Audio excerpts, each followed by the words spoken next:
DW Africa Link. You're struggling to make ends meet.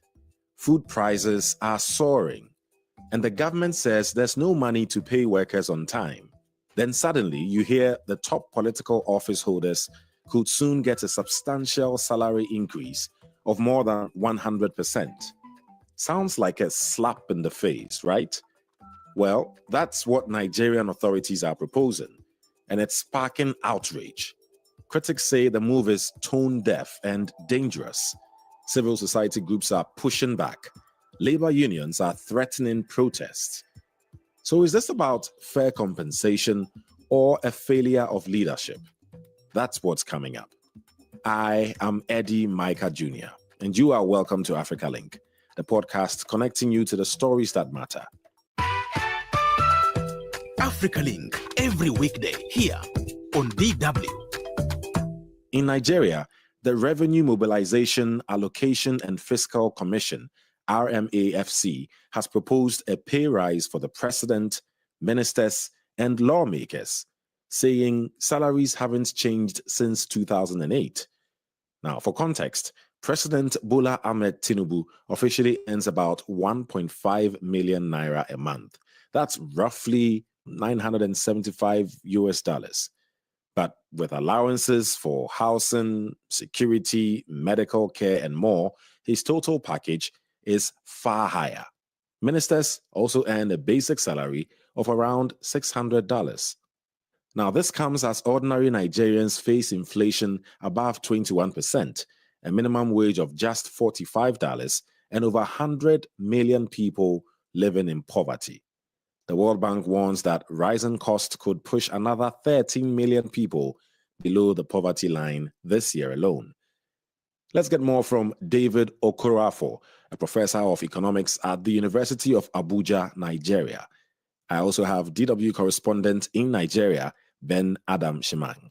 Welcome both of you to Africa Link. David, what do you make of the proposal to increase salaries for Nigeria's political office holders? Thank you for this very question. In my own view, it's just like a distraction so that people will no longer focus on what is happening in the country and the economy. This revenue mobilization body is just introducing that as a distraction. That's my own view. Because in the first place, there is no need for such a thing to come up now. The political office holders, they don't have any need for any kind of increase in salary because they don't even depend on their salary. The allowances they are paid is humongous because if you compare the allowances, in fact, take home at the end of the month, honestly, you don't even think about salary. What are you going to do with salary? Is it the one that they carry to just give a girlfriend that's not even enough? They don't have anything to do with salary. I mean, they still have to be paid, right? Well, since the Constitution provides that they should be paid, in the actual sense, we know that the salary is not compared to what they're already getting. So why are we talking about salary when the Constitution has made some allowances that is unimaginable to them?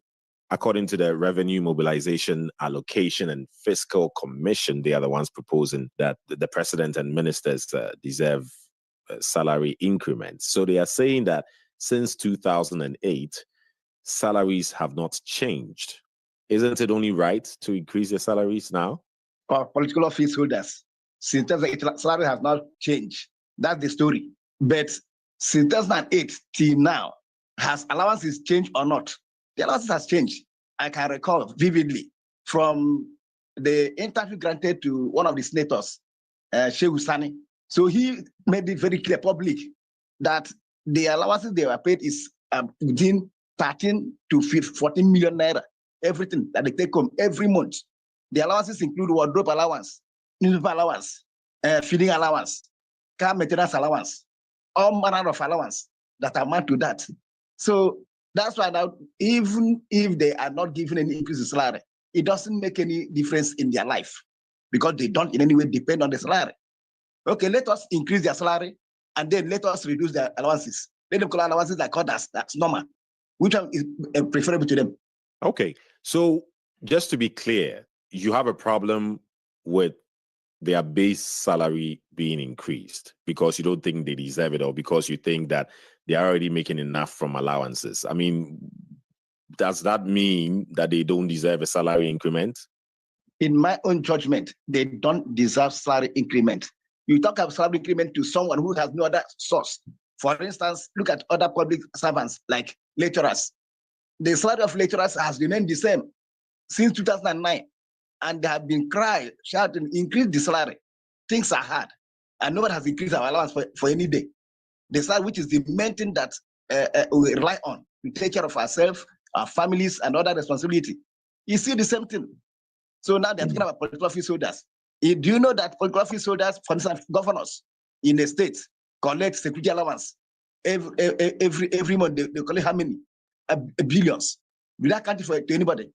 They're the one that spend the money the way they want to spend it. So why should they be bringing issue of salary? We are not. We are salary is too small. Well noted, David. You clearly don't think this is the time to even talk about salary increment for political office holders. Let me go to Ben. Ben, I just wonder what ordinary Nigerians make of all of this. You've been speaking to some of them. What's the mood on the ground, and how are people reacting to this proposed pay increase? Virtually everybody I spoke to, except one, who said, look, they deserve to have some better pay, because workers in NNPC, that's the petroleum industry, people in Central Bank of Nigeria, that they receive more than the president. But others are quick to point out what Prof has forgotten. They call it constituency allowance. This money is not captured in any law at all. But these lawmakers, political office holders, they just collect some of these things, and that's what they toy around with, in the name of, you go and sing one single borehole and begin to call dancers around, just missing the point. And apart from that, you just see that the salary of the lawmakers, for example, it is held in secrecy. It took a former senator to say, this is what we are receiving, like Prof said, 13.5 million naira and some other allowances. At that point, he was even sanctioned. It's like a secret cult. Nobody should know what is happening, the inner workings of the Senate there. So now, if you also look at many of them, Eddie, some of them finished their work as civil servants, their pension is running, then you became a governor. You finish, you got severance allowance, your pension there is moving. You came in as a minister, it is still running. You then move from minister to become a senator. Your salaries, allowances, all of them are moving. Then tell me how the Nigerian will support that they get better salaries or more. So generally, there's very little support for the salary increment of political office holders. Honestly, there's no support for that. And that's why, as we are talking, the Nigerian Labour Congress, the academic unions, and many other unions in Nigeria, they are spoiling for a showdown. They want to go on protest, that civil servants are not getting what they ought to get when it comes to work. And they work in very hazardous circumstances. Right. I'm also interested in how the opposition is responding to this, because one would argue that the opposition could eventually be in government, and so something like this would also benefit them when they get into government. What's been their reaction to this? Well, I remember Peter Obi, a former presidential candidate of the Labour Party.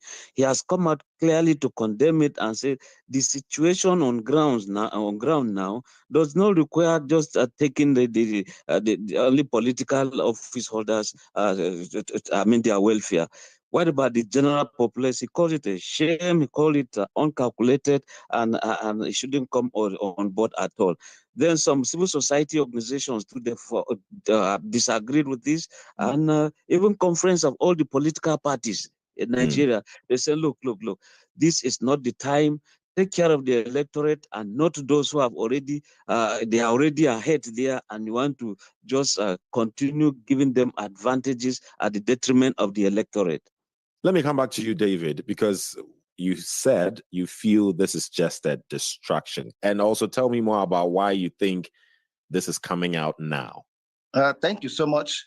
Why I say it's a distraction is because there are several other issues that seeking for attention, that people are clamoring for, people are agitating for. Even in the political arena, people are stating and declaring and agitating that we need to rejig our electoral process. They are not doing that. They are not looking in that direction. And then they are bringing something for the public to go into debate, to go into discussion, so that they would use it to while away. That's why I say it is a distraction. That issue of a salary increase for public or free holders is not an important issue for now. Is this the first time this has come up? Well, for some time now. I think they have tried that some years ago. I couldn't remember the particular year now. And the same thing, people shouted them down that is unnecessary. But the Revenue and Mobilization Commission is trying to do that to show the people that they are doing work. Okay. We know that issue far more important is there, standing us on the face. Right. I mean, it's called that the Nigerian nurses went on strike. They have not been settled. The doctors are agitating. The ASO are agitating to go on strike because several things that has to do with their welfare is not being cared for. Things are terribly hard in Nigeria. So many families are not able to survive. And we are bringing this issue. That's why I say it is a distraction. It's not an important issue for now. What kind of message do you think this proposal is sending to ordinary Nigerians? We're talking about a country that is dealing with, rising inflation that's about 21%, high unemployment, and then there's this proposal. It is obvious and very clear that the message they are passing to us is that they don't care. Our own welfare, the welfare of the masses is not of importance to them. It is the welfare of public office holders, that the political office holders, that is more important to them than the welfare of the people. Just like you pointed out, inflation is very high, unemployment very high, insecurity everywhere. People are thinking of how to survive, and you are bringing the issue of salary increase for someone who is already in a very comfortable position. That's the way I look at it. So how does the situation in Nigeria when it comes to the salaries of political office holders, how does that compare to other African countries?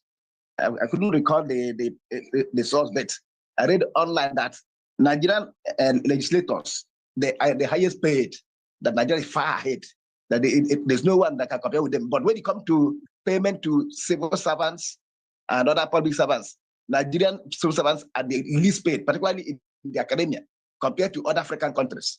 But when you come to compare them with political officers in African countries, Nigeria is number one. According to this commission that is pushing for salary increment, from the base salary that they mentioned, President Tinubu is making less than $1,000 every month, right? That's about 1.5 million naira or so every month. That's the base salary. You are right that other things come into play, entertainment allowance, health allowance, all of that stuff. I don't know if you're looking at that holistically or as the base salary, because as the base salary, I don't think Nigerian politicians are making more, necessarily much higher than other countries. Okay, sorry, we are not talking about just the basic. That is 300% of their basic. That's right. Why if you add it up, you go to such huge amount of money. Okay. Their wardrobe allowance is close to 200 something percent. So if you add these things, that's why as of now, from what we hear from the public space, that I mentioned that Shehu Sani officially said he collects close to 14 million naira. That was in 2014. Now somebody has said their legislators are collecting close to 28 million. So the base salary is nothing. All these, just to be clear, all these figures have to be verified, clarified. If you talk about 14 million naira, we're talking about what, between 8 to 9,000 US dollars. The 14 million naira is as of 2014, close to 10 years now. So it will still be the same thing. Right. Let me. I'm going to come back to you, David. But Ben, I'm just wondering how the media in Nigeria is framing this or covering this. What are the dominant narratives or voices that are leading the conversation? The role of the media is to inform. And when you inform too, you now kind of mold some opinion and they've been able to sway the narrative on their side as per how these people who are already far off there enjoying their lives, you just wake up and you are giving them this kind of allowances. And if you also look at it, Eddie, some of these ministers that are being tried, in spite of the advantages they have, who are the people being tried today? They are the same people. Like Hadi Sirika now, the immediate past minister of aviation, he's been tried for billions of naira because of airport remodeling. The money he gave the contract to his son-in-law, gave one to his elder brother, gave one to his family members. So these are people who are already corrupt and they have all sorts of advantages, and that's why they are even being tried. So the media will always draw a kind of a parallel. Despite these advantages, they are also the most corrupt ones being tried here, and quite a lot of them, former governors with all these advantages, they are being tried because of corruption.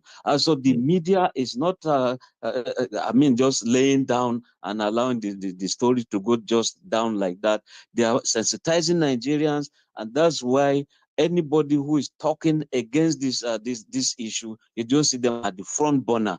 So Nigerians must be mobilized. They must know that somewhere, somehow, someone is trying to play over their intelligence, and that's why they're also happy with the Revenue Mobilization Commission. As we begin to wrap it up, I'm just wondering, David, if Nigeria is in the financial position to afford such a pay rise, what are the potential economic consequences if they manage to get this through? As for whether the Nigerian economy can shoulder such a extra responsibility, well, given what we have on ground, the government, particularly this present government, right from day one, said subsidy gone, and they're making a lot of money. But what they're telling us is that this same money they're making, they have doubled the allocation that goes to states, that goes to other tiers of government, meaning that there's enough money. But the reality on ground is that so many of the states are not even able to pay the 70 million. Maybe they just do not want to pay, just share wickedness, or it may be truly that they don't have enough money. But based on what is trending, you see billions have been stolen, people have been accused. The law enforcement agencies are after them, like the EFCC. So one gets confused that indeed Nigeria has the money. It's just that corruption has taken a larger chunk of it. Right. Ordinarily, how would you look at it that one person is taking 100 million naira? We are talking about the one that officially have been acknowledged, the former General at the Federation. Right. You've made your point very clear. You definitely have a huge challenge with the proposal to increase the salaries of political office holders in Nigeria. That includes the president and his ministers. So what reforms would you recommend to address, the disparities in public sector compensation or salaries? What's the way to go to not make this such a big issue? Well, very simple. I will recommend that for now, the system is hit up. Let governments try and abandon their promotion of a 2027 election, which is still ahead, and focus on governance. Let them focus on governance and think deep what should be done to ease the problems that the masses are passing through, particularly in the issue of increases in the price of goods and services. And that is as a result of insecurity. So the government should be able to take it more serious on how to reduce insecurity in the area that are meant to produce the food crops that the people need to buy in the market. That's one. Two, government should try, since they have been the one that own up that they are making a lot of money, they should be able to implement even the minimum wage that not be implemented. What they did was to give us across board 40,000 naira increase, whether you are level 10 or you are level 1 or level 8. So let that minimum wage be implemented properly so that people life can take some improvement. Like I stated to you earlier on, if you take the university, the same salary is what they are still paying us right from 2009. Okay. So government should wake up and do the needful so that the welfare will be enhanced and people will see some smile. Okay. Instead of government focusing on increasing their own salaries, they should make conditions better for the ordinary Nigerian to be able to survive, make life more bearable, instead of focusing on salary increments. Okay, well noted. Thank you very much. You have the final word, Ben Chimang, basically on, what you make of this uproar and the impact it could have on, political reform or accountability. I think that the ruling party is just trying to make a political point. But in making this political point, they are doing it wrongly. Why is it that you are targeting those who are already at a very advantageous position? If you mean it politically, you should rather say you have to increase workers' salary to ensure that you have the sympathy of voters. But this situation of for unto those who have shall more be given should stop. The masses need this salary more than all those who are already up there. Okay, you guys have spoken. We'll have to wait and see if government officials have listened. Thank you very much, David Okorafo, Professor of Economics at the University of Abuja in Nigeria. Also, many thanks to DW correspondent in Nigeria, Ben Adam Chimang. Thank you. Thanks so much.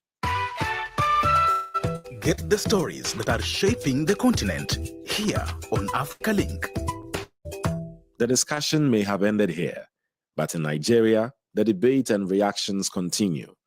The Nigeria Labour Congress has warned that the move could trigger protests, calling it, quote, insensitive and unjust. Some rights groups argue that this proposal only widens the gap between leaders and citizens. Let's hear from some Nigerians. It is preposterous, shameful, and regrettable that the federal government, will be considering such a thing at a time like this. In fact, what they should be thinking is to reduce their salary and see how they can increase minimum wage so that the common man can feel better, so that the common man can live better, so that the common man can have a better life. They should stop thinking about themselves. I don't think the salaries of political office holders should be increased beyond what it is now, because Nigerians know that political office holders really do not depend on what they earn. They get money from other sources. These are the same people who could not pay 70,000 naira to public servants. The 70,000 naira they said they gave to public servants, they just gave 40,000 naira across board, and nobody is saying anything. So it would be unfair to increase their salaries. This indicates that the political class, who are hitherto responsible for the governance of this country, lack empathy. There is a loss of prioritization in terms of what is most important. Now, according to some estimates, Nigeria's official base salary for the president looks modest compared to other African countries like South Africa or Kenya. But when you include allowances and perks, the total cost of governance is among the highest in Africa. The gap between leaders' earnings and citizens' income is one of the widest on the continent. So it seems like something is wrong. What do you think? Please share your thoughts with us on our Facebook page, DW Africa. Listen to us on Spotify or wherever you get your podcast. Don't forget to click follow and subscribe to our DW Africa YouTube channel so you never miss an episode. This show was co-produced and edited by Isaac Kaleji, and I am Eddie Micah Jr. Thanks for listening. DW News. Here are today's top news stories and why they